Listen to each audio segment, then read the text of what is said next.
Considering they're talking 4 inches within 24 hours, that can get high pretty quick, so we figured we'll be a little bit more prepared today. Last week it was just as rainy, but this week you can really tell there's an atmospheric river. It's so cloudy, and it's coming down in waves of like, shoo. Looks like no matter where you are in California, some pretty big storms are headed your way, bringing heavy rain, strong winds, and even snow. I'm Erin McLaughlin in for Gadi Schwartz, and this is Stay Tuned Now.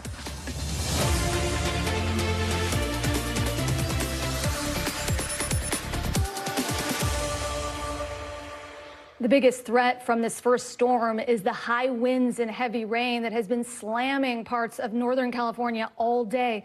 The Bay Area is currently under a flood watch, where conditions today included rough surf at the beach. San Francisco could see as much as 4 inches of rain, while Los Angeles and San Diego could see up to 3 inches of rain, which doesn't help given the fact that those cities are still recovering from severe flooding earlier this month. Officials are also warning of high winds that may knock down trees and power lines. In fact, firefighters rescued a young girl in Northern California today who was trapped under a fallen tree, likely knocked over from high winds. And the storm system is also expected to bring snow to the Sierra Nevada mountains as much as 3 feet, which would likely shut down roads into the mountains. Forecasters are calling this storm a pineapple express because all that rain originated in the Pacific around Hawaii. And this is just the start, with another potentially more intense storm right behind this one. NBC News meteorologist Bill Cairns is standing by with the forecast. But first, let's go to Kathy Park joining us from Half Moon Bay.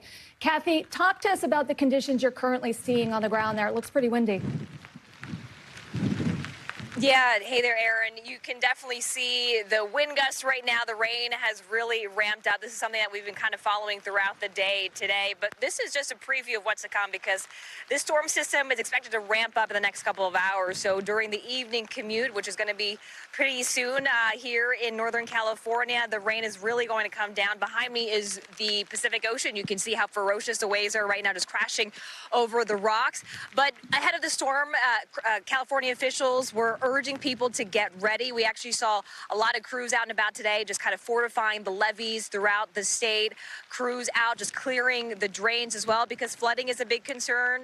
Power outages, as you just mentioned, and with these wind gusts have been clocking anywhere between 40 to 70 miles per hour. So we can be looking at widespread power outages, especially during the overnight hours. And keep in mind, this is just round one. There is another atmospheric system that is right behind it Sunday into Monday. Wow, and despite the impacts that you were just describing there, this rain is needed in California? Yeah, the rain is definitely needed, but it's worth mentioning that the snow is also critical to the state of California, because keep in mind, 30% of the state's water supply comes from the Sierra snowpack. And at the last survey, right now, we're only about 50% of where we should be for this time of year. So we've been having a lot more warmer temperatures, so a lot more rain rather than snow. So we need a little bit of both.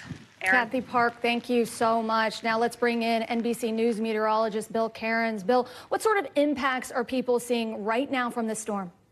Well, the heavy rain and the winds, and then overnight we're going to see it shifting further to the south. So right now the worst of it's in the San Francisco area. Tomorrow morning during the morning rush hour, you're right over the top of downtown Los Angeles. So the storm itself is off the coast, but it's drawing up this tropical moisture, the atmospheric river, right over the top of the state. The good news about this one is that it's moving quickly through. Most areas are only going to get about 3 hours of heavy rain. We haven't had a lot of rain in the last 2 weeks, so they're going to get runoff, ponding on the roads, some delays at the airports and on the highways, of course. So I'm not expecting a lot of significant flooding with this one. May not be the case with the next one, which we'll talk more about later. But here's San Francisco. Kathy was located just off the coast, along the coast right here. This all be bright yellow and orange. That's all heavy rain moving through as we currently go through the beginning of the evening rush hour. When we look at the big picture, we got about 25 million people under wind alerts.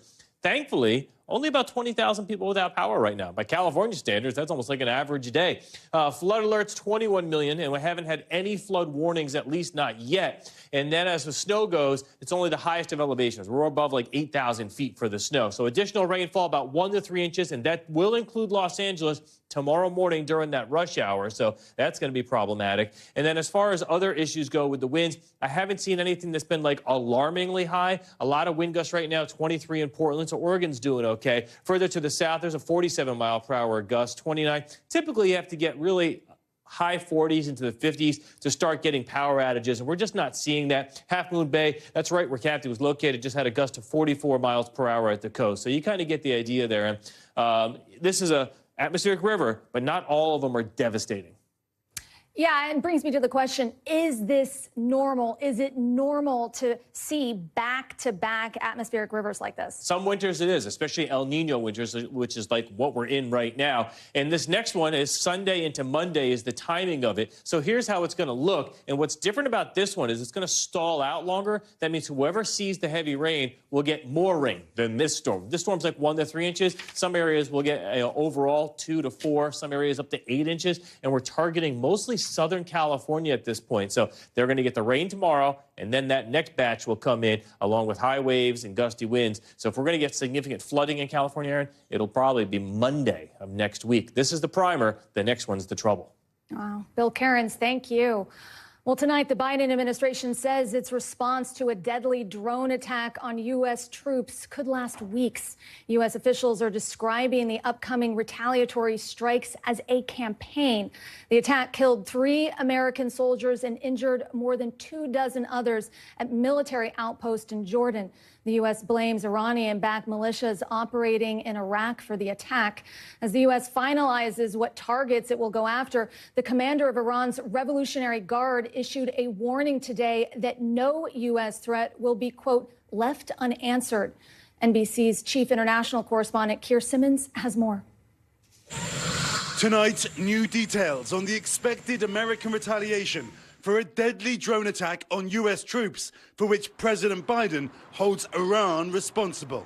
U.S. officials describing a campaign that could last for weeks, expected to include Iranian targets outside of Iran. Telling NBC News the targets have not been finalized, but to expect strikes on multiple places in several countries and locations, including cyber operations. When you're talking about what we're anticipating here, which won't just be a one-off. As I said, the first thing you see will not be the last thing. Today, the White House saying an umbrella group of Iranian-backed militias called the Islamic Resistance in Iraq carried out Sunday's attack on the remote outpost in Jordan. 3 American soldiers were killed. And tonight, video of President Biden calling the parents of specialist Kennedy Sanders. We're promoting her posthumously to sergeant. Oh, wow. That is the best news I've heard today. Thank you so much.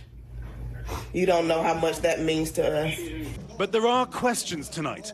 U.S. strikes in recent months retaliating for attacks by Iranian-backed groups, including a faction of the Islamic Resistance in Iraq, did not deter them. And the current delay in a U.S. response is giving the militias time to prepare. A senior Iraqi official tells NBC News many Iranian-supported factions have been evacuating bases. Meanwhile, tonight, one militia with ties to Iran, Kataib Hezbollah, announcing it's suspending attacks against U.S. bases. But a government advisor here says Iran and its proxies likely hope to push President Biden to stand down and cannot be trusted.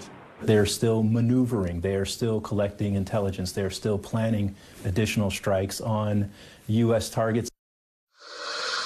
Meanwhile, there is news of the U.S. again targeting a Houthi missile it said was about to be fired because the Houthis have continued to terrorize commercial shipping in the Red Sea. It only underscores the immense difficulty of deterring these Iranian-backed groups.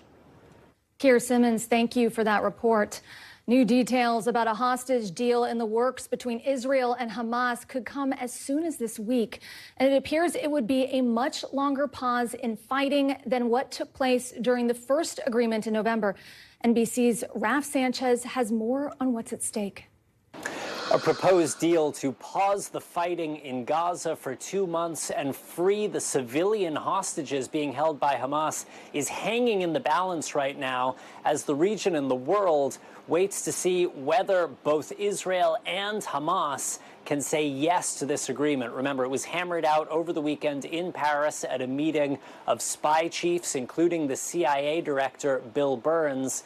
Hamas says they are sending senior political leaders to Cairo this week to study the proposal, but those political figures may not be able to give final approval. They are likely to have to get in touch with Hamas's military leaders who are inside Gaza, under the ground, in tunnels beneath the city of Han Yunis. That's according to the Israeli military. Those communications are difficult at the best of times, but the fighting in Han Yunis extremely intense right now. So there is kind of a convoluted game of diplomatic telephone as we wait to see whether Hamas, both the military wing and the political side, can say yes to this agreement. Here in Israel, we don't have a clear answer yet from the Israeli government. We know that Israeli negotiators, led by the head of the Mossad, Israel's lead spy agency, signed off on this framework in Paris, but it still needs to be approved by the government of Prime Minister Benjamin Netanyahu. And the Prime Minister is under intense pressure right now from far-right ministers in his own cabinet not to make major concessions to Hamas. We heard the Prime Minister saying he is not prepared to release thousands of Palestinians convicted of terror offenses from Israeli prisons. Now, that is a key demand of Hamas in these negotiations. The leader of Hamas in Gaza, Yahya Sinwar, was supposed to spend the rest of his life in an Israeli jail, but he was freed back in 2011 as part of one of these prisoner exchanges, and he has been very explicit that one of his main goals is to get his comrades out of Israeli jails. Another major sticking point is whether the fighting would pause temporarily as part of this agreement or whether the war would end altogether. Israel says it will only agree to a temporary pause. Hamas says it will not release any hostages without a path to ending the war entirely. So if there is going to be an agreement, it will have to be somewhere in between those two positions. Back to you. Raf Sanchez, thank you. Well, don't go anywhere. We're just getting started. Mark Zuckerberg and other tech CEOs were absolutely grilled on Capitol Hill today over child safety on social media. One mother whose son took his own life after being cyberbullied was inside the room today, and she joins us next. Plus, a scary warning from the FBI director why he says Chinese hackers could wreak havoc on American infrastructure. And the U.S. is warning against travel to popular tourist destinations in the Caribbean. We'll tell you why and what to do if you're already booked, so stay tuned.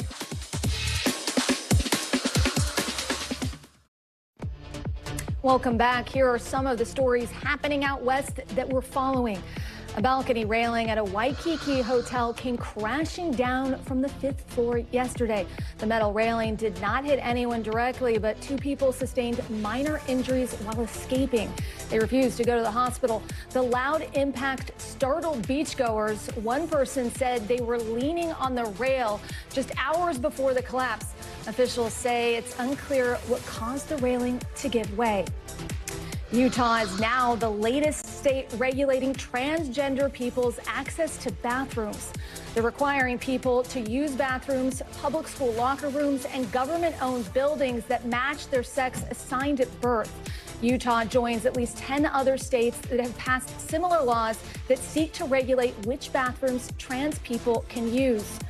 And finally, Clorox has hired security to escort employees at its global headquarters in Oakland, California. The decision comes after rising fears due to a spike in crime. The company announced security guards will chaperone employees to the office from local transit stations, parking garages, and restaurants, and even coffee shops. Clorox is also offering employees safety awareness training. A charged day on Capitol Hill where senators grilled the country's biggest tech CEOs over their failure to keep children safe from online predators. The executives of X, Meta, TikTok, Snap, and Discord all attended today's Senate Judiciary hearing on internet safety. Parents whose children were victims of sexual crimes, bullying, and drug overdoses were also present. During hours of questioning, senators blamed big tech for the deaths of those children and called for the repeal of Section 230, which protects platforms from being liable for the content they share. You have blood on your hands. You have a product. You have a product that's killing people. Living in America in 2024, where there is no regulatory body dealing with the most profitable, biggest companies in the history of the world. They can't be sued, and there's not one law on the book that's meaningful protecting the American consumer. Have you apologized to the victims? Would you like to do so now? I'm sorry for everything that you have all gone through. It's terrible. No one should have to go through the things that your families have suffered. Now, standing just feet away from Mark Zuckerberg during that apology was Kristen Bride. Her son Carson took his own life when he was just 16 years old after relentless, anonymous cyberbullying. She's one of the parents now fighting for change. This is my son, Carson Bride, with the beautiful blue eyes and amazing smile, who will be forever 16 years old. It is so difficult to tell our stories of the very worst day of our lives over and over and over again, and then not see change. Kristen is a member of Issue One's Council for Responsible Social Media, and she joins us now. Kristen, I see you have a picture of your son Carson there behind you. If you can just describe for our audience what it was like inside the room today. It was very intense. I think everyone's patience with this is at a boiling point. And when I say patience, it's patience with hearing after hearing and no change, no accountability. Yeah, and what did you make of that apology from Mark Zuckerberg? Were you satisfied with what you heard from these CEOs today? No, not at all. There is no forced apology from Mark Zuckerberg that's going to bring my child back. And I think we need to focus less on the CEOs and what they had to say, because we're hearing the same thing year after year, and more on Congress. They have a responsibility to pass the Kids Online Safety Act, which will create a safer online environment for our children in all the different areas. It has 49 Senate co-sponsors, bipartisan, which is a rarity these days in DC, and it's time for Congress to act. And this is what the parents want.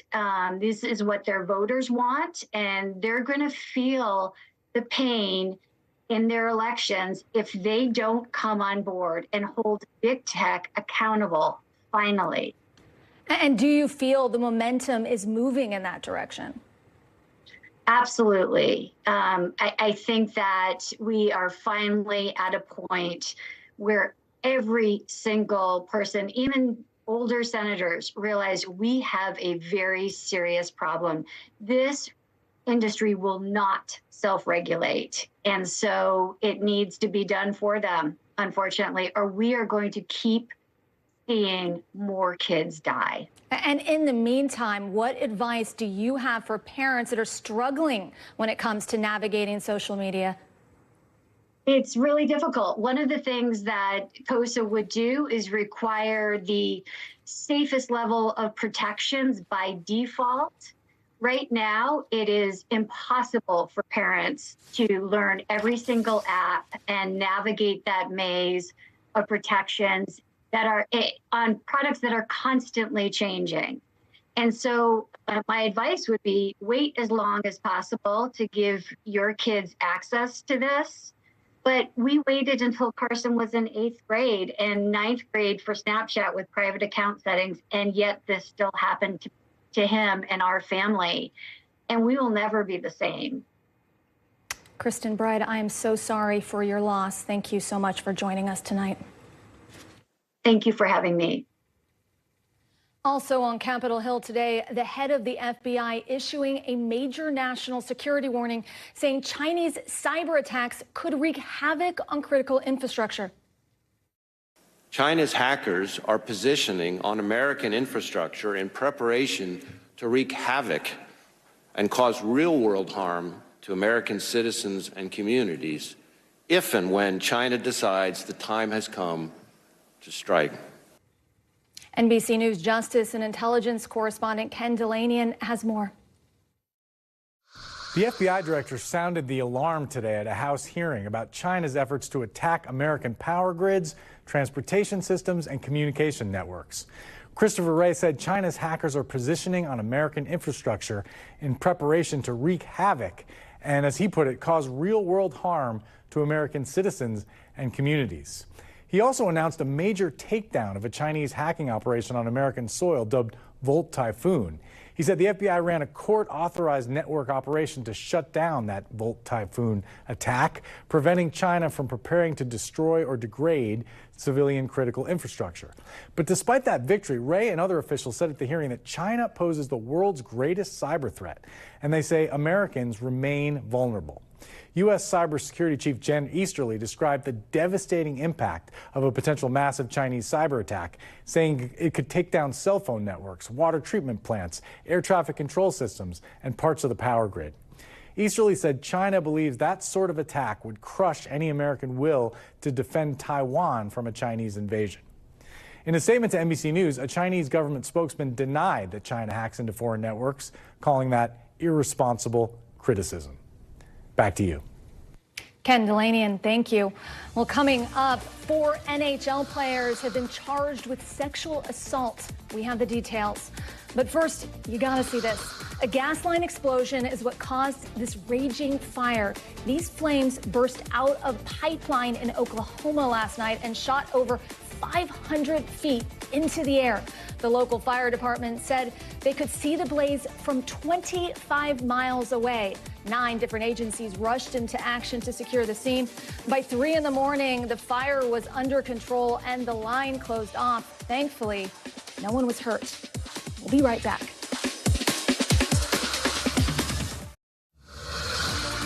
Welcome back. Here are some of the other headlines we're watching tonight. The city of Memphis released nearly 21 hours of video revealing more details about the beating of Tyree Nichols. Nichols was the man beaten to death by 5 police officers last January during a traffic stop. The officers have been fired and are facing charges including second-degree murder. House Republicans have voted to move towards impeaching Homeland Security Secretary Alejandro Mayorkas. The Homeland Security Committee debated yesterday and recommended 2 articles of impeachment against Mayorkas. They say he's failed to enforce immigration laws and address a surge in migrants at the southern border. A bronze plaque was stolen at a prominent park in the LA area. Bruce's Beach Park was once a beachfront resort owned by a black couple. They were stripped of their land back in the 1920s. The plaque displayed the history of the property in Manhattan Beach. No suspects have been identified so far in the theft. A judge in Florida dismissed Disney's lawsuit against Governor Ron DeSantis. Disney alleged he retaliated against the company when it criticized his controversial parental rights law in the state. The judge said Disney lacked legal standing to sue DeSantis. And attorneys for Brian Kohberger have filed a motion to move his trial out of Leda County. That's in Idaho, where he's suspected of a quadruple murder there back in November of 2022. The motion is asking the court to switch locations because Kohberger's lawyers believe an impartial jury can't be found in that county. And some breaking news out of Boise, Idaho. Search and rescue efforts are underway after a building collapsed near the Boise airport. According to fire officials, a number of people have been hurt. Right now, local street closures are in effect while emergency responders are at the scene. But operations at Boise Airport have not been impacted. Well, turning now to a gruesome story developing overnight in Pennsylvania. A man has been arrested for the death of his father after allegedly displaying his decapitated head online. Just a warning, some of the details of this story are disturbing. 32-year-old Justin Moan has been charged with first-degree murder and abusing a corpse. In the now deleted 14-minute video, the suspect is seen holding his father's head in a plastic bag, then later in a cooking pot. He also refers to his father as a traitor for being a federal government employee. NBC News investigative correspondent Tom Winter has more. Good evening. It was just about 24 hours ago when police came upon a particularly grisly crime scene in Bucks County, Pennsylvania. They were able to find a man after being called by his wife without his head, a victim of a homicide. They found a machete and a large knife in a bathroom and then later found his head contained within a soup pot. The details of the story are particularly graphic, and in the course of their investigation, they became aware of a YouTube video where Justin Moan, age 32, charged with murder as well as mutilating of a body, that they found a YouTube video where he actually showed his father's head that he says he killed as a result of him working for the federal government for 20 years and because his father was a traitor. The rhetoric continued from there, not just anti-Biden, not just anti-left views, but somebody who espoused some of the most extreme right-wing conspiracy theories, somebody who called for the death of federal agents, somebody who posted the address of a judge who had ruled against him in 4 civil lawsuits tied to whether or not he should have been guaranteed a job as a highly educated white man, his words, after applying for and getting federal student loans. Police say he's been on their radar for the bulk of the last 10 years on sporadic occasions, never resulting in charges, but somebody who is well known for the views that he espoused, including hate rhetoric against the LGBTQ community, against members of the black community. And he also called for the seizure of former Trump officials and federal law enforcement officials as well. This case will be in court possibly as soon as next Thursday. He's been denied bail because of the first-degree murder charge against Moan, and he's pleaded not guilty so far. We'll continue to watch this case and see if anybody else picks up on the rhetoric as well. The YouTube video has been taken down by the company. Thanks, Tom. Syphilis rates are soaring in America. And if you're thinking syphilis, that sounds like a problem from the 1940s, you'd be right. Syphilis is the sniper, the saboteur behind the lines. But it strikes not in the field, not in the camps, but in the towns. That is where syphilis must be fought. That was a public service announcement in 1942. And while rates are as high as they were back then, a new report from the CDC shows that syphilis is, in fact, increasing in nearly every demographic and every region of the U.S. Over 200,000 cases of syphilis were reported in 2022. That's up 80% from 2018. But that's not all. Nearly 4,000 cases of congenital syphilis was found amongst newborns in 2022. That's 10 times higher than it was the previous decade. So what's causing this disturbing trend? And what's the best way to prevent it? NBC News medical fellow Dr. Akshay Syal joins us now. Dr. Syal, thank you so much for joining us. What is happening? It doesn't need to be happening, Erin, and that's kind of what's surprising a lot of people here, right? So we're seeing these rates of syphilis rise like they did many decades ago, and we think there's a few reasons behind this. One is increasing substance use. Things like alcohol and marijuana are linked to more risky sexual behavior, so that may be driving that increase in sexual behavior. But otherwise, Erin, we're also seeing decreased condom use. High school students over the last decade, 8% less likely to use condoms. And we're also seeing at the state and local federal level decreased funding for sexual STI clinics, essentially clinics where you go to get tested for these things. And that's important, Erin, because a lot of these things don't have symptoms. So really the only way to pick them up in the early stages is to get tested regularly. And if you're not doing that, then you can't really get treated for it. Okay, so syphilis is an STI, but that is not the only way you can get syphilis? Which is a good question. So syphilis, you won't get, if you had syphilis and you touched the doorknob and I touched the doorknob, you wouldn't get syphilis that way, Aaron. But there is a big way you can get it, and that's pregnant women. Pregnant women can actually pass this on to their babies, and that's why there's, as you pointed out, a really, really large increase in congenital syphilis. What might be happening is those pregnant people who are pregnant aren't getting tested and aren't getting treated for syphilis, and then passing it on to their newborns. So what can pregnant women do to prevent this, and what can people do to prevent this? So this just to clarify, this is a very treatable, it's a curable disease, Aaron, with antibiotics. And so if you are somebody who's pregnant, make sure you're going to those visits, those prenatal visits. Everybody should be tested for syphilis at least once in their pregnancy, some people even more. And if you do test positive, you can treat it, you can get rid of it, so that way you don't pass it on to your newborn. And let's talk about the symptoms. What are they? So the symptoms for syphilis, it's called the great imitator in medicine, because the symptoms can really just vary. And Aaron, it depends on what stages you're in. There's early stages and there's late stage syphilis. So the early stages can look like, rashes or sores in your genital and private areas. But Aaron, as you get on to those later stages, if you don't catch it and you don't treat it, it can start to affect your heart. It can affect your brain. You can start to get, symptoms 10 to 30 years down the line from the infection. So if you are not having, or if you're not sure if you're having symptoms for this, just make sure that if you are somebody who's maybe in the high-risk sexual behavior, like, for example, gay and bisexual men, you are getting tested for this, because there may not always be such obvious symptoms. Lots of good information there, Dr. Sayal. Thank you. Appreciate it. Anytime. Now to Canada and a scandal involving several current and former NHL players. The players will be charged by police in London, Ontario, with sexual assault in connection with an alleged incident that happened at a hotel in 2018 after a Canada hockey event. A news conference is planned for Monday afternoon. 4 of the players are current NHL players. All have taken leaves of absences from their teams, and at least 2 have issued statements saying they will plead not guilty.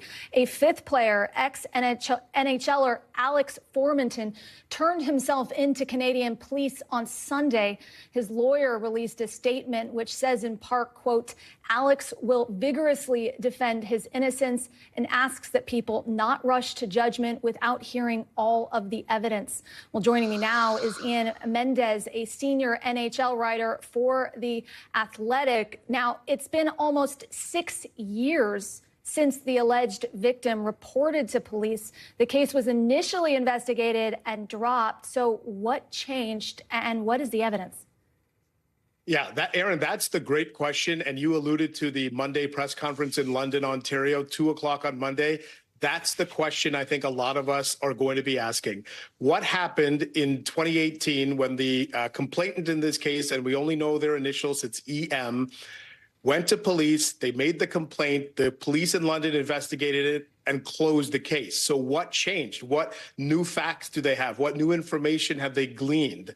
And I think it's important noting, Aaron, that they reopened this case, the London Police Department, late in 2022. So we're talking about a second investigation that has now gone on for roughly 12, 13 months. So this has been a very thorough, exhaustive process undertaken by the London Police. And I think that's really one of the questions that we're going to be asking on Monday. What has changed here that has allowed you to now open the door to, as you mentioned, charging these five hockey players? And Ian, four of these players are on current NHL rosters. So what is the league office saying? Nothing for now. And that's really critical, Aaron. Nothing for now. It has been no comment from the league. It has been no comment. The New Jersey Devils, for example, have 2 players that are implicated in this, defenseman Cal Foote and forward Mike McLeod. I can tell you last night I reached out to the New Jersey Devils and they basically wrote back, for now, it's going to be no comment. It's going to be no comment, Aaron, until Monday. And again, I think this is the opportunity, once the London Police Department shares publicly what their findings are, I do believe that we're going to hear from some entities like the National Hockey League, like Hockey Canada, like some of these governing bodies that have been silent. I think there will be an avenue for them to make maybe a more robust statement or comment on Monday. Okay, and this is not an isolated incident, is that right? Speak to some of the systemic issues at play here. Yeah, Aaron, and look, listen, for your American viewers, I want to paint a picture of what hockey means in this country. Hockey is it's almost treated like a religion in this country, and the players are often sort of venerated or put on a pedestal. And there's obviously some negative things that come with it. And the question of whether or not this is a systemic issue, as this investigation into the 2018 alleged incident is going on, I think it's important that your viewers also know there's another investigation involving another World Junior Hockey team. This from the year 2003 that's going on. So that's multiple investigations involving two of the best teams that Canada. These are players that are 18, 19 years old. But when you go back and you look at the history of this and you go into the 1980s and the 1990s, yeah, I think you can accurately say that in the past, there has been a baked-in culture of sexual violence, misogyny, and however else you want to phrase it, that really needs to be eradicated at the grassroots level in Canada, at the highest level of hockey. And I think what this story has done, Aaron, is it's kind of shown a light into that very dark corner of hockey in Canada. Okay, well, we're going to have to wait and see what happens on Monday. Ian Mendez, thank you for joining us. Thank you so much for having me. Earlier today, the Federal Reserve held their first meeting of the year, and once again, they are leaving interest rates unchanged. It's their fourth consecutive pause. After the announcement, Federal Reserve Chair Jerome Powell suggested there's still a long road to recovery. Ongoing progress toward our 2% inflation objective is not assured. The economic outlook is uncertain, and we remain highly attentive to inflation risks. We are prepared to maintain the current target range for the federal funds rate for longer, if appropriate. Let's bring in NBC News business and data correspondent Brian Chung.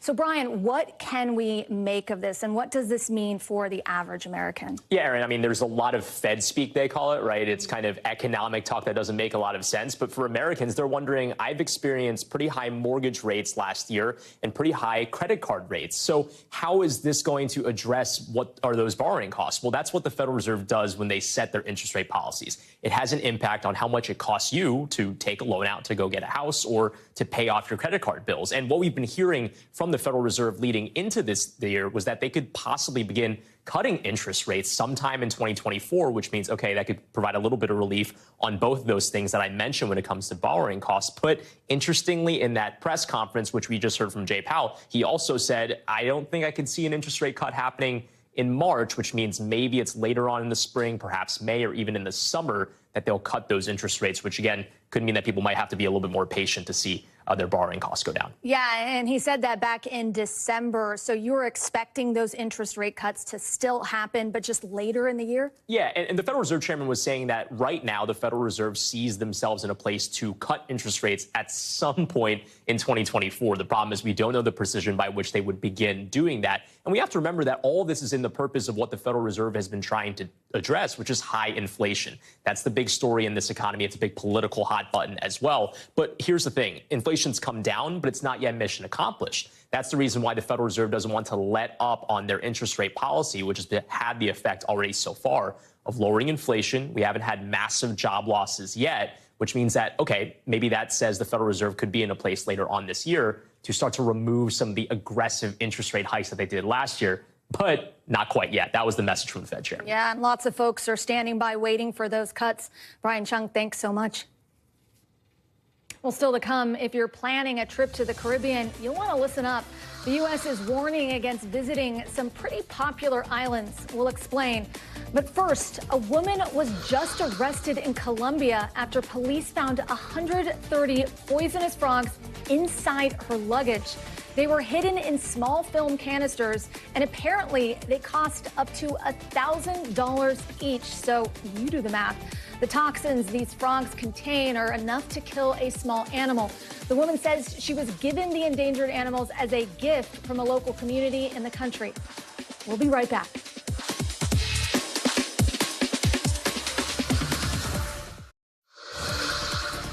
Welcome back. Let's take a quick look around the world. Ukraine's top army general has reportedly refused a request from President Zelensky to step down. Rumors of a possible firing have been swirling for weeks, but Zelensky's office has denied reports the military chief has been dismissed. It appears that things came to a head between the two men last year when the general said the war was reaching a stalemate, something Zelensky denied. But Zelensky seemed to put that aside, at least momentarily, to praise a major prisoner swap with Russia today. Both sides say about 200 prisoners of war were exchanged. The swap comes a week after Russia accused Ukraine of shooting down a plane they say held Ukrainian prisoners of war. Ukraine questions these claims. Both sides have ordered an investigation into the incident. A U.S. Air Force pilot safely ejects from a F-16 fighter jet before it crashes off the coast of South Korea.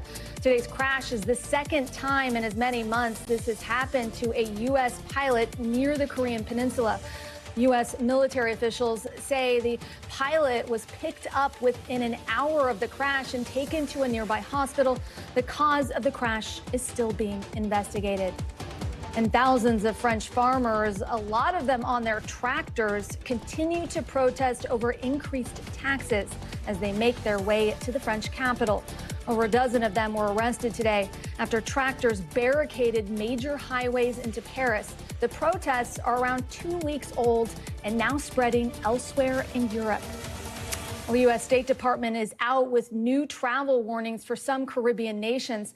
The agency is telling Americans to reconsider going to Jamaica because of, quote, crime and unreliable medical services, which it considers a level 3 advisory. The State Department also issued specific guidance for each neighborhood in Jamaica, with some reaching level 4, which means do not travel there. This comes just a few days after the agency raised the travel advisory for the Bahamas to a level 2, which recommends exercising increased caution due to crime. NBC News correspondent Gadi Venegas has more. Tonight, two of the most beautiful destinations in the Caribbean now clouded by a stark warning from the U.S. government amid a rise in violent crime. The State Department bumping up the advisory level from 2 to 3 in Jamaica, urging Americans to reconsider travel there, and updating a level 2 advisory in the Bahamas, telling tourists to exercise extreme caution. Those security alerts are a response to reports of violent crime on the islands. 65 murders in Jamaica and 18 murders in the Bahamas reported since January 1st of 2024.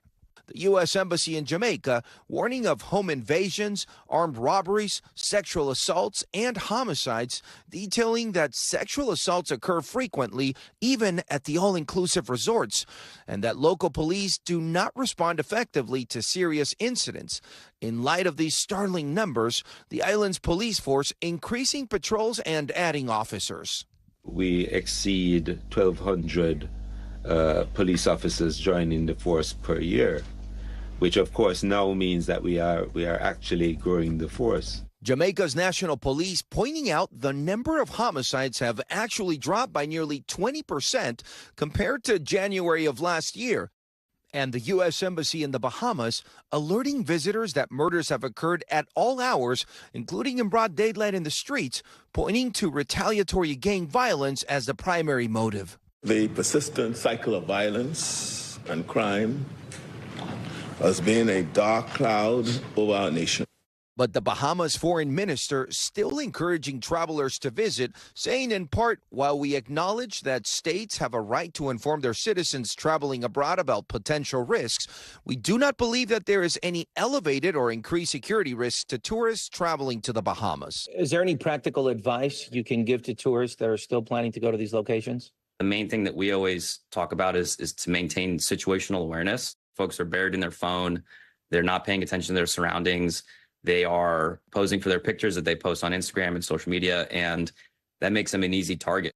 Cherie McAlpine, a San Francisco resident who has been traveling to the Bahamas with her family for years, is heeding the increased warnings. Because I spent so much time in the Bahamas, the moment the alert came out, friends and family start to ping my email and my text messages with notice that the alert had come out and asking me what my plans were with regards to the Bahamas. but still plans to visit the Bahamas in the coming weeks. I will absolutely be more vigilant. I will be more precautious about the places that I'll go. I'll go to well-lit areas. I won't go to places alone. And I will probably limit my time in Nassau and spend more time in the outer islands. And it's important to keep in mind when it comes to the Bahamas that a level 2 advisory is the same that the Department of State has given to places like France, the United Kingdom, and Italy. All destinations frequently visited by Americans who, of course, take the necessary precautions. COVID has had devastating impacts on how kids learn, and while a new study finds some students are recovering from those effects, the impact for others could be long-lasting. NBC News correspondent Blaine Alexander has more. It was a troubling trademark of the pandemic, students learning through computer screens with growing concern over just how much they would be set back. Tonight, in the first of its kind study, experts are now examining just how quickly students are recovering, looking at test scores across 30 states for 3rd through 8th graders, comparing scores from 2019 to 2022 with those from 2023. They found while many students have made gains, they are still far behind pre-pandemic scores. In math, which took the hardest hit, students have made up about 1/3 of that regression, and in reading, 25%. It suggests we're on our way to a full recovery. We're certainly not there yet, but I think we've made up a lot more ground in 1 year than many people would have predicted, certainly more than we've ever made historically in 1 year. But the numbers also show the education gap between wealthy and low-income districts only widened with the pandemic. My worry is that the educational legacy of the pandemic will be a kind of persistent widened inequality. Making matters worse, experts say, a $122 billion federal relief package to help fund programs like tutoring and summer school is set to end in September. How critical is that money when it comes to your recovery? It was paramount. Dr. Mark Sullivan is superintendent of Birmingham City Schools, where math test scores have almost completely returned to pre-pandemic levels. He credits more school hours and staff support with making the difference. But when that money goes away, we really have to be strategic in only keeping those programs that we can afford that really move the needle on student achievement. Schools making significant strides with a long way to go. Blaine Alexander, NBC News. Well, that does it for us tonight. I'm Erin McLaughlin. We'll see you tomorrow, but until then, stay tuned now.